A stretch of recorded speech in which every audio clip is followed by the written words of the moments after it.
Esther could never forget that encounter in the park. The words of the stranger, words of peace. Healing and life kept echoing in her soul. She thought of returning to church, but her scars ran deep. The very place that should have healed her was also where some of her deepest wounds had begun. So she hesitated, torn between her pain and the pull of God's love. One morning, on her way to work, she noticed a huge banner hanging across the road. Crusade coming soon, a time of healing and restoration. Her heart stirred. Strangely, the church hosting it was right on her own street.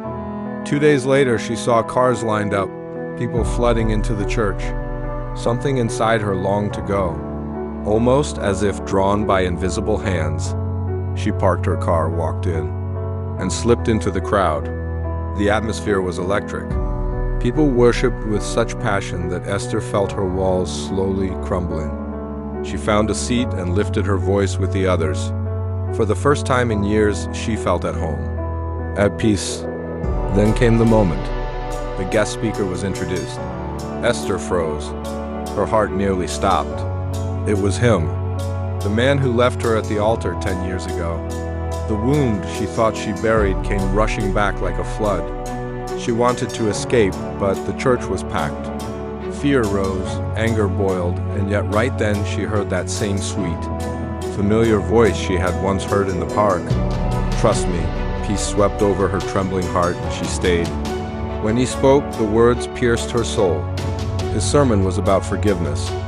He confessed his own story, how pride and arrogance had cost him the woman he loved most, how unforgiveness had chained his soul and robbed him of joy. His eyes glistened with regret as he admitted that in 10 years, no one had ever replaced her in his heart. Esther sat there sobbing, not just because of his words, but because God was peeling away the last layer of bitterness she had carried for so long. By the end of the service, she didn't even need to speak to him. God had already spoken. She realized something powerful. Unforgiveness had not only hurt her, it had been destroying her life, her vision, and her future. And it had wounded him too. That day, Esther let go. She lifted her hands, tears streaming, and whispered, "Lord, I forgive. I release. I'm free." For the first time in years, the weight lifted. The scar was still there, but healed. And in that moment, she found a church she could call home and a Savior who had never left her side. Unforgiveness is a prison that chains not only the one who was hurt, but also the one who caused the pain. When you forgive, you set two captives free, and one of them is yourself.